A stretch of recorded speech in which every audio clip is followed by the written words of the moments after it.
Yeah. I'm going to leave the crawling practice to him. As we are back in the lobby, we are restarting the draft. So as a reminder, we had Victor picked up for Faker, and then we had the Jhin, which normally doesn't get prio'd this highly, but it is very likely that T1 would have picked it up on the rotation afterwards. We have seen a lot of teams just go for very straight up topside into bot lane drafts, but T1 clearly wants to play around the Jhin, or at least that's the read that HANWHA has. The Wait, Jace. it's different order! Okay, so D1 Victor was the point where everything was intact. Okay. So apparently the Jhin was not meant to be chosen. So we have a different draft here. So this is a lot more according to expectations, right? Because the Kalista is a champion that Vipers look exceptional on. And it also works well together with the Xin Zhao. We'll see what T1 picks up here. So Jace is open.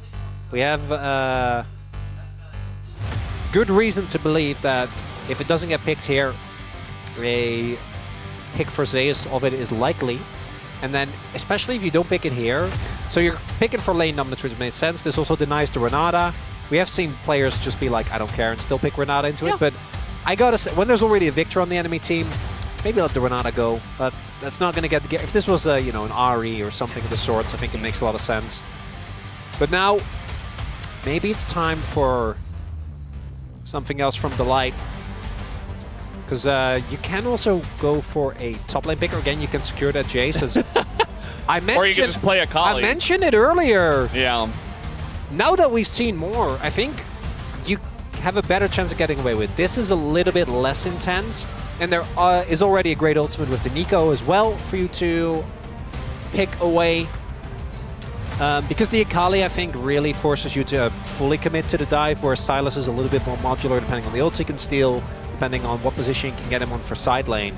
It does mean that there's an opportunity for T1 to ban out rough matchups for the Nico, but it does feel like Nico is one of those picks that's really hard to reliably shut down. So we'll see what T1 wants to go for. As yeah, they do have Poppy and Xin Zhao, and Oner hasn't picked yet. Like maybe, what's next, like a Nocturne or Wukong? I don't think either of those picks are must-bans, but just try and keep T1 off that game. I think Wukong is a good ban, looking at this, because trying to play to Wukong Victor NMF can be really tough later in the game. Still with the Elise ban. Trying to target stuff that can go with the Kalista that can actually have a decent lane. Seems like they really want to lock down Prio here for Guma and Keria. And that has been something that they have relied on historically, but they've really leaned into again recently. Now that Guma and Keria are both back in form. That bar performance from Keria last week was kind of insane. The Jace is getting picked on 4 here. Although I still wouldn't hate if they just leave counterpick for Zeus and just pick a support and then just take away the sign just to block a good blind pick for Doran. It's a good blind pick. It's frontline for already 3 squishy champions. I think it's just a good ban in general. And you can hold on to it right now. Yeah. I mean, even Zeus played it. He was like, no, Sion's good. I just want to play it. Even though he's kind of the guy that always wants to play the flashy stuff. We are going to have Rel bans. So no Kalista Rel, which would have been very nice, like hard engage. Alistair, maybe? Yeah. Nautilus? Either you're blinding the Jace or like a Nidalee for Zeus, or you're just picking a solid support. So, yeah, benefit of Leona is obviously she's a really reliable way to shut down the MF ult in case she's in a position where you can't get to her. And yeah, I love keeping counterpick for Zeus, right? This is the whole reason, and for me, the heart of this matchup is between Zeus with the counterpick and Doran on what I assume will be a very safe and stable top laner as possible. Like Ornn or something? Well, you can even something like the Jax, right? Like, you obviously can try and... Yorick also fulfills that same niche, right? Like, that makes sense to me as well. And Pav, I can't believe we didn't talk about him, but is obviously still very high prio, should be solid here. Does mean that Zeka gets another good ulti, a bit more limited, but it does allow you to side lane a lot more aggressively. Jax. And there is the Jax from Zeus. That is kind of a double up because it's both one of Doran's best picks, particularly when Doran has been on form. I think his Jax has been where he's showed some of his best team. Still a decent team fighting with his comp, but I don't know if it quite compares to what HANWHA Life, particularly in the skirmishes. And I think Oner, as always, is going to have to be the glue. If he has a good game and he is able to shut down that bot lane early, could be huge. Well, we'll see if he's got it in the tank for game number 1, as HANWHA Life come with a very aggressive draft here in this first game. Let's hop into the rift for game 1.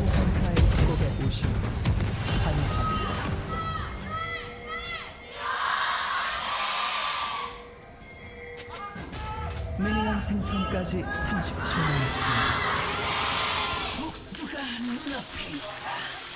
All right, as we're getting ready for game number 1, we'll see how this goes. No invades just yet. Not expecting anything too crazy either. Looking at the rune setups, also no big surprises. Faker did go for the grasp, which we've seen a lot when you're playing things like Victor, like Azir in melee matchups. Should be able to get a good amount of free health from that. And then we also have Zeka on his Silas, which... You think he plays this one? Yeah. And the calls about Zeka being even at Worlds, I think, weren't really true about him being an Akali Silas 2 trick. But he definitely was the best at those champions, and then there was a reasonable drop-off, and there were things like Azir, and then there was a large drop-off. That's no longer really true, but we have still seen him have absolutely mind-boggling performances on this champion. And for Faker, I think together with Azir has been the champion that he's been most consistent with. I think Faker has had a couple of good weeks left and right, but as a whole, I don't think this has been his best spring season. If we look back even to last year, his spring was insane. And I think during MSI, we're starting to kind of see some issues creep in, but that inconsistency, I think, has been something that T1 have kind of been dealing with, which is why they're currently in third, not in second. Early game, though, obviously the Silas not going to have the most fun time. Yeah, definitely going to be a bit of an issue. I feel like especially control mages that can just take grasp and not care about matchups that they were already going to win into, but then also you don't have a lot of all-in pressure as the other side, as the Silas. It's not a great field to go into that, so Faker's going to have a good time. As Guma, the only person to win on this patch with MF. Does this make you feel good or bad? I never know, because it's like, yes, you are the guy that won, but also MF is clearly just not, not having the best of time. Think about some of the MF games that we have seen, because remember game 1 of DNF versus BK. Berserker was playing MF Gragas into Kai'Sa Alistar, and they lost the lane. So, some of them you really have to take with a grain of salt. Like, that loss is not because MF is bad on this patch, it's because DNF are struggling. Zeka, as he often does, just playing. He might get the kill here. Very, very close. Faker not respecting it. He's going to sidestep and flash away. Zeka potentially was going to flash in for a couple of, an auto and a skill, and then he's dead. But getting himself in that situation is not a good look for Faker. That should not happen pre-6. Yeah. Like, Silas, one of the big advantages you have when you're playing any control mage into Akali, into Silas, is that they should fall behind naturally. Now, there are players like Zeka, like Chovy, that are able to not fall behind and go relatively even, right? Like, they're able to stay very close in terms of CS. Yeah. Straight up, winning the lane early and hard forcing a flash, that's a big deal. That means that Peanut now has a much better gank angle than you would otherwise be. Having Delight has a great roam timer now. If they're able to get him out of the lane, obviously needs to make sure that Vibrant gets his wave, get a truckload of experience as well. And by itself, this isn't that big of a deal, but the flash to me is the biggest, right? The fact that he had to invest that, not wanting to get like flash autoed by the Silas. Yeah. That's something that a team like HANWHA Life, I would expect, are going to be looking to punish. Absolutely. At the end of the day, he's still playing Victor, who has grasp, so he can just, push waves and not really care about the Silas. But you're absolutely right. For like the next 3-4 minutes, he will have to play safe, or he's going to be in a lot of trouble against Xin Zhao and Silas. So has to respect it. We'll see if he does. Also means he's not able to very early on pick up something like a Catalyst, right? Which is an incredible item. That's kind of what you want to TP back to lane on, because it allows you to stay for so much longer, gives you the sustain that, particularly in a matchup like this, where Silas is naturally going to out-sustain you, it's going to be feeling really good as in they go. Right, going in on Aguma, who is going to take a bunch of damage. I don't know if they actually have kill pressure here, but still a good engage from the side of the HANWHA Esports bottom lane. And Viper clearly didn't think so, because I feel like the light, you know, was trying to get as much damage down as possible. Viper had already given up, or maybe he was looking to try and play off of resets of the wave. One thing we hadn't mentioned yet is that Guma and Keria were kind of stomping the 2v2, which is why we see that big lead. They were very aggressive starting level 1, able to, as a result, build a nice lead. But with this 2v2 pressure from Viper and the Light, and that great jump that the Light found on top of Guma there, going to be not equalized, but minimized when it comes to that lead. yeah. So everything pretty good for the side of HANWHA Esports, I'd say. You know, mid lane, they get the flash out of Faker. Bottom lane, they equalize it up early on. And so when we get to see some of these early skirmishes over the first Drake or over the Grubs, HANWHA being on parity is always going to be a good spot for them with their insane skirmishing power early on. So liking their chances, as we do have, our top laners are still in the bottom lane, but we do have, walking up here is Doran. Chaos Storm comes down from Faker just to push the wave. Has probably got a good back timing here. I don't think he's in any danger, especially with the sun coming down. And yeah, he'll just back away after the clearing of the wave. Timing here is not that big a deal because there's no Grubs up yet, and HANWHA Life aren't really in a position to contest a dragon. Does give a possible roam here for Zeka. We'll see if he actually goes for that or if he opts to use his time at the back. Doesn't look like that is going to be the case. Just going to push in instead. And now Peanut will be making his way back to his bot side, which is respawning and get some gold. It's sitting on like almost 1,000 gold there. So does finish his tunneler. And this early game is really just about the setup, and it's the explosive nature of the HANWHA Life early skirmishing I'm going to be looking towards, where they are going to be the ones trying to call the shot, right? For T1, the big potential is there as well, but I do think you want to try and play a little bit more conservative because your poke is actually pretty good. With the Nico, you can kind of fish, see if you can get a root. Faker can obviously just keep firing lasers. Whereas for HANWHA Life, they're a melee comp. Kalista is, you know, not technically melee, but we all know it. Yeah. I mean, she's gonna put her face into the fights regardless. Zeus having a pretty rough time in this one, but he's keeping up in farm, which is really the important part. He's actually ahead on farm once he clears out this wave. So yeah, he's gonna get harassed down, but at the same time, he is doing a good job of just clearing out the waves and staying ahead a little bit on the gold. About 150, but still feels good as he still has his TP available. Take it back to the lane if need be. No big action just yet. Truly a game one, where both teams are It's just all like brewing. Yeah, they're kind of getting a feel. They're like, what? How we Side-eyeing each Yeah, other. how like, are we feeling today? Are we Yeah. gonna fight? I know we wanna fight today? should. Peanut tries to take Dragon. Faker says no. Yeah. Good luck. Go over there, stop that. As now we got the engaged Pantheon coming on up. Oner is here. Viper in a lot of trouble. Down he goes. First blood goes over to Guma, and now the bullet time as well. As, well, Keria dies to the turret. So actually it is traded back, but the kill goes to Delight, and a wave is missed by Viper. Still a good play for T1. Big win for T1. Able to get both of Viper sums. Get the kill over to Guma. Did he miss a cannon? Or? No, he got the maiden. Oh, he got the main, yeah. I'm like, Veldus only makes those noises generally if cannons are missed. Yeah, it's basically the same. So it starts off with, I think, Viper and the like kind of looking, but then Keria has an earlier level 6 timer. That's what sets up the play. Knock up comes through, and then Oner can obviously follow up. The fact that Keria does end up going down is a little unfortunate, but even with him going down, that's a big win for T1. More gold into Guma. The only thing that worries me a little bit is that gold onto an MF is good, but you are playing MF into a lot of champions that I don't think she deals well with, right? Like, we're going to get to a point where the damage just isn't enough to get through Jax, with Counter-Strike, to get through Zeka with a fully stacked Rod. and it will be really hard to actually get value out of it. Right now, though, I think T1 going to be feeling good about the fact that this Kalista is put on the back foot very early. Yeah, and you could use your MF early to be a big threat for team fights, get your Victor scaled up, get your Yorick scaled up, and utilize it. And, you know, even if Guma doesn't do a huge amount of damage, we've seen Kalistas get behind and then not do too much either, depending on the fight, of course. The opposite is also true.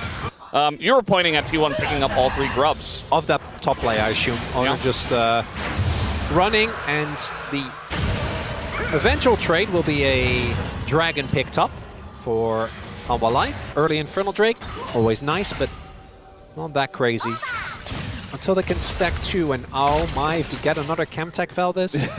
It's gonna happen. We've had too many. We've had so many. We've had way too many. One thing I really like for Doran on the Yorick is that even when Zeus tries to all-in him, like we saw, Zeus is like, okay, give me the Jax. But even with the Jax at this point in the game, there's just not going to be a lot of volatility. And I think that Doran likes that because he's a player that sometimes gets caught out in weird spots or sometimes makes big plays happen with solo kills. I feel like this just evens out the playing field, makes it very straightforward, and you don't have any crazy moments where either side happens.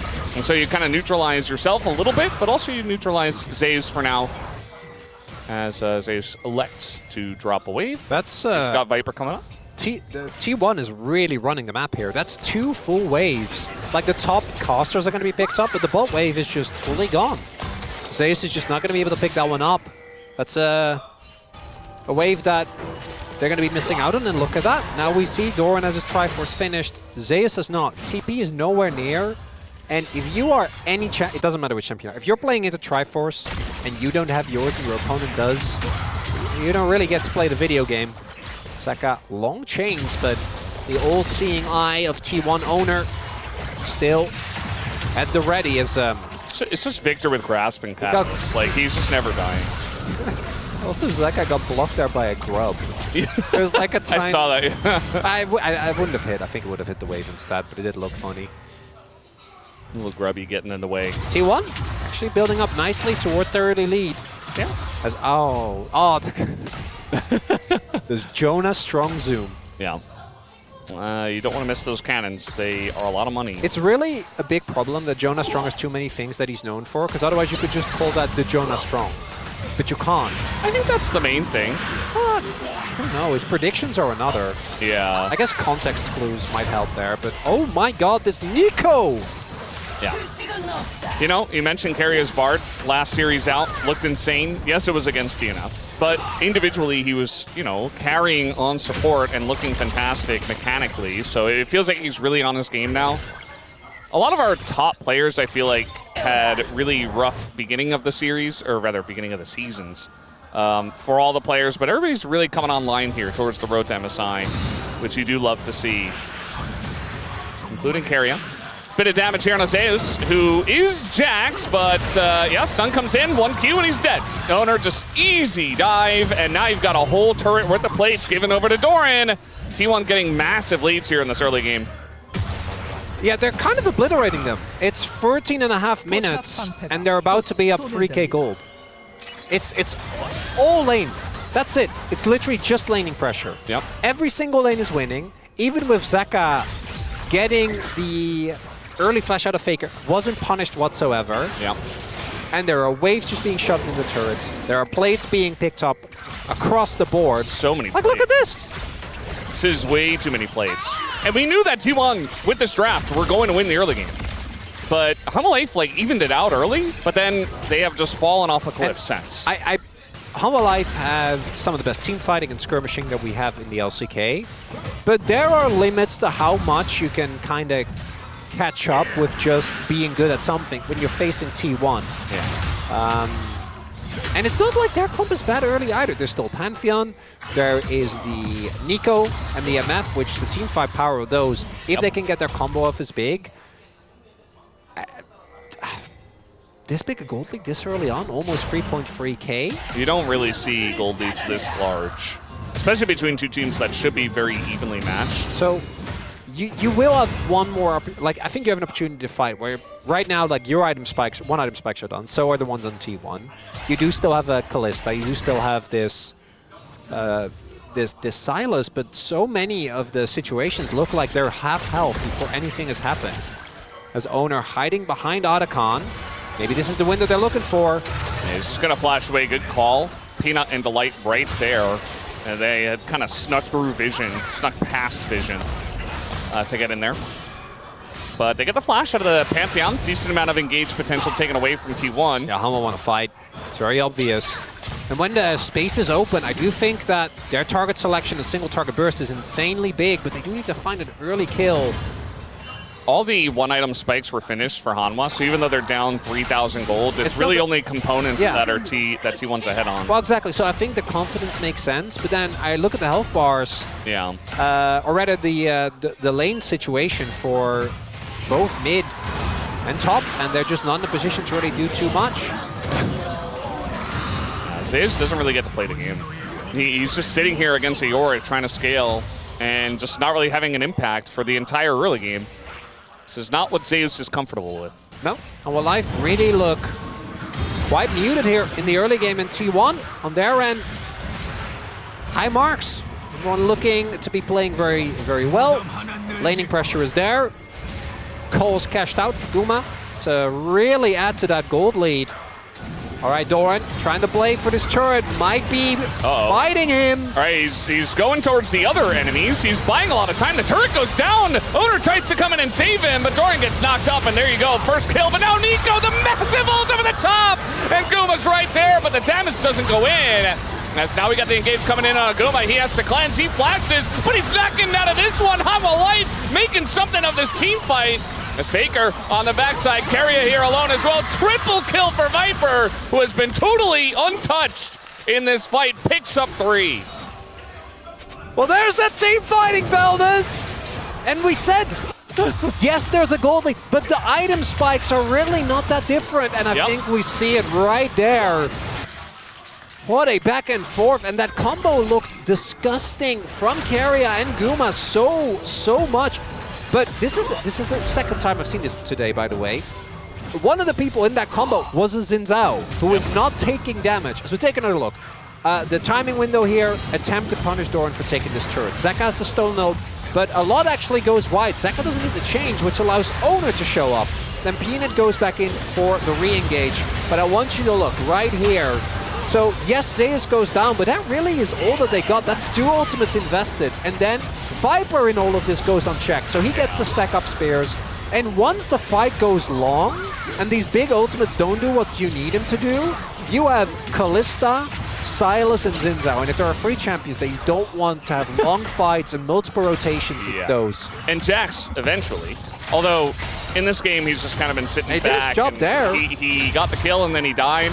So that's all he's going to do for now. But talking about champs that love to stick around for long fights and get multiple counter-strikes off, Jax is one of them. Keria. He is in a lot of trouble. No ult available. He's just dead. Root comes down, and now the follow-up, the recommittal here from T1, trying to save their buddy. And now HANWHA Life are going to get another flash away from this one. Guma is probably dead here. He doesn't have flash as the bullet time. It doesn't hit, but it doesn't matter. Zeka just takes the 1v1 HANWHA. Now wiping the floor with them. They're going to take down a Rift Herald. It's a fork right there. Either Guma walks into it or walks away from the turret. Either way, Zeka gets the kill.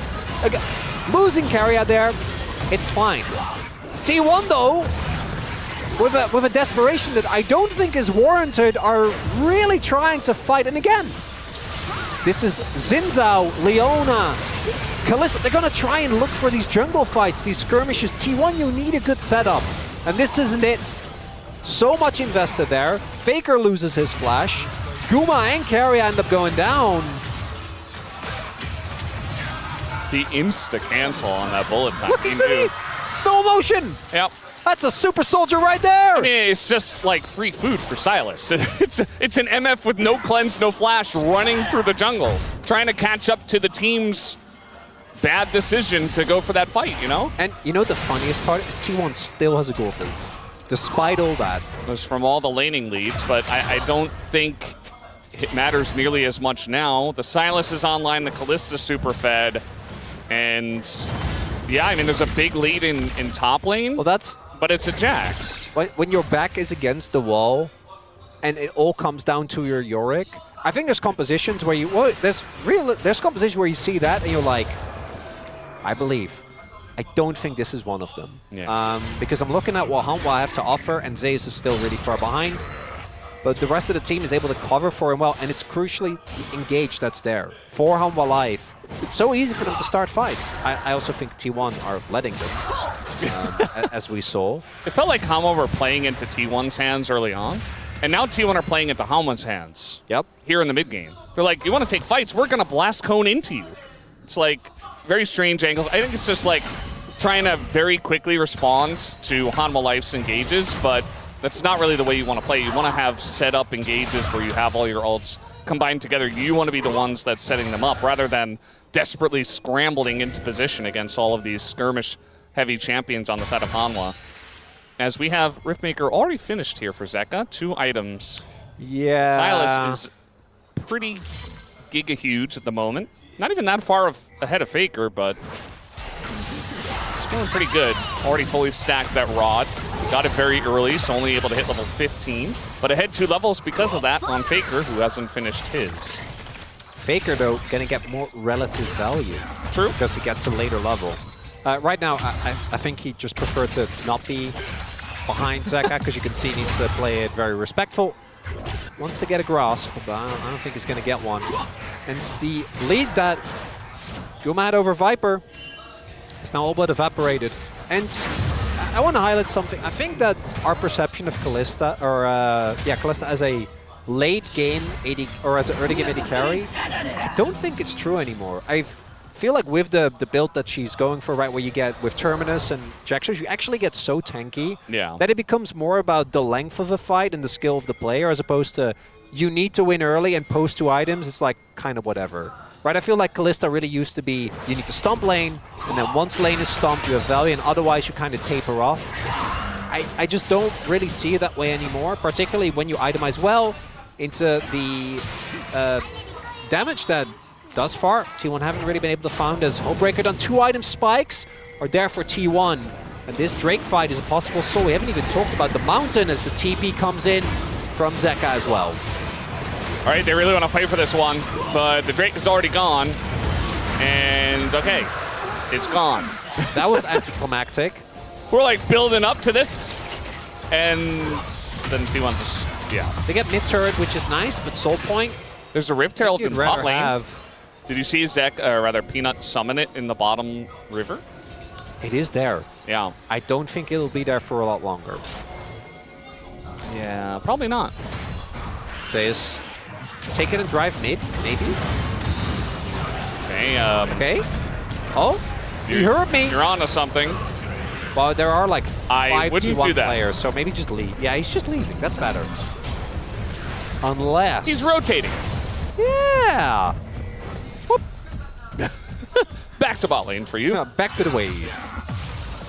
Turret in top lane. That's all Zeus, by the way. He drew attention. Yeah. He drove attention. So still... Get it? Because he drove Because he drove the... Yeah, yeah, that was my... But you said he drew. Yeah, I know.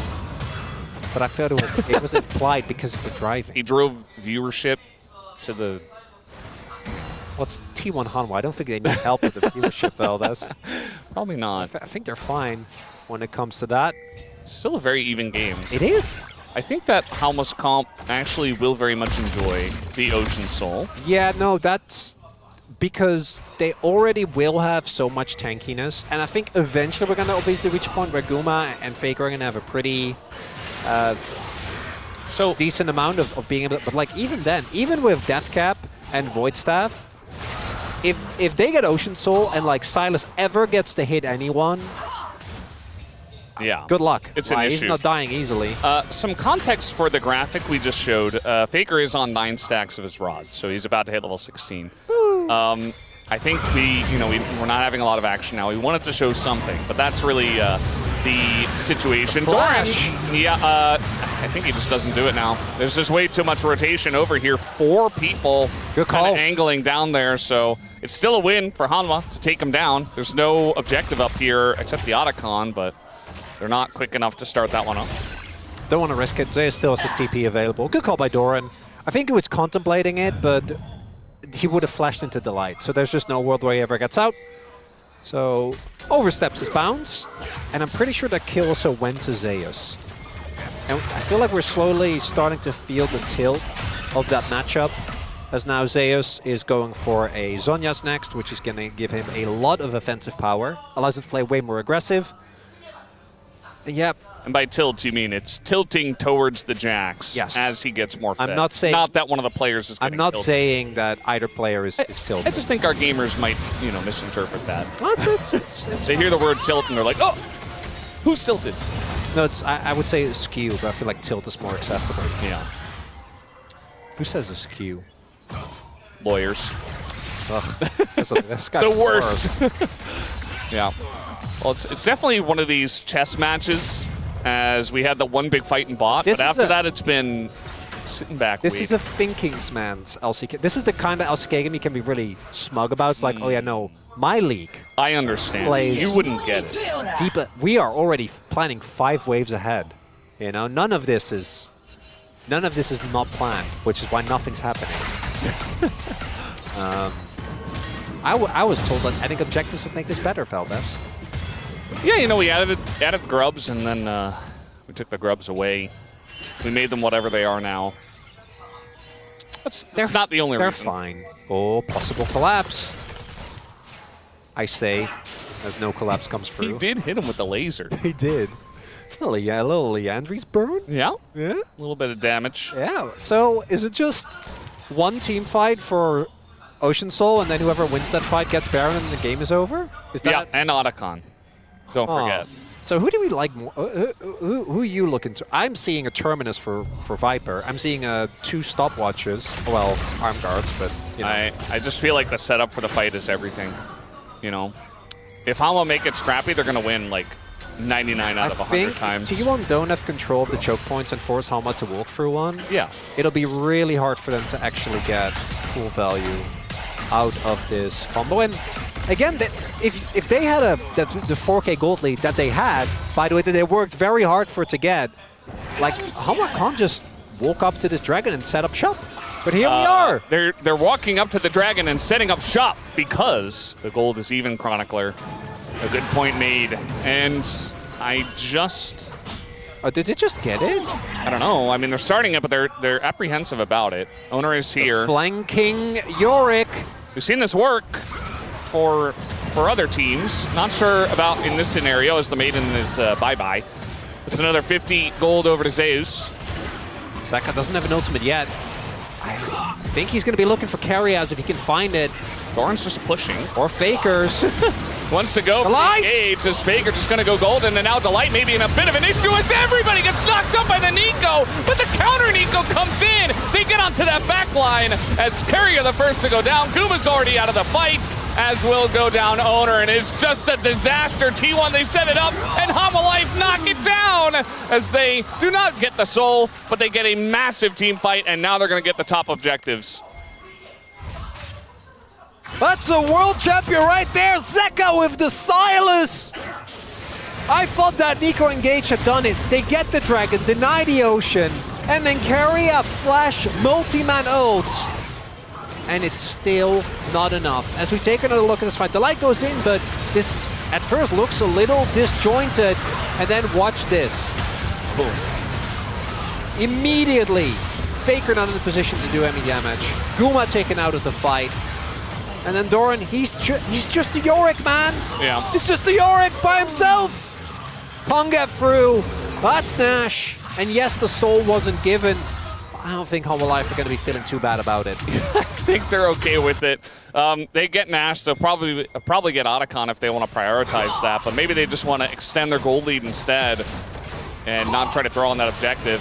It was an interesting fight because both AD carries were pushed out pretty early on, but again, just the skirmish power of the Silas, the Xingqiao, the Jax, like those were all on check. So even though they went super deep to kill Viper, like they just have so many other threats.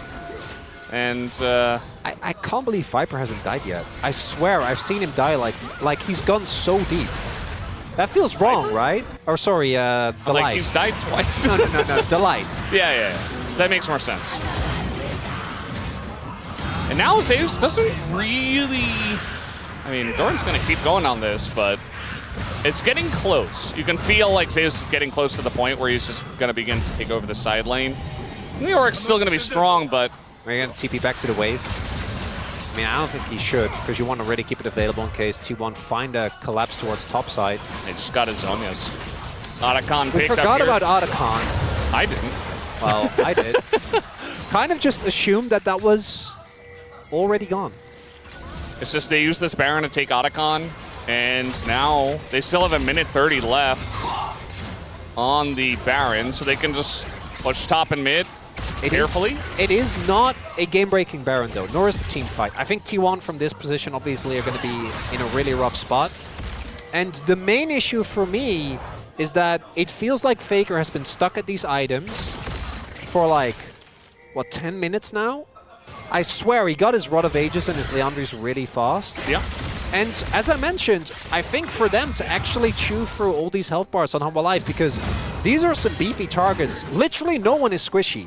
Like, there's no easy damage that you can find. Yeah. I think you really need Void Staff. You really need Death Cap.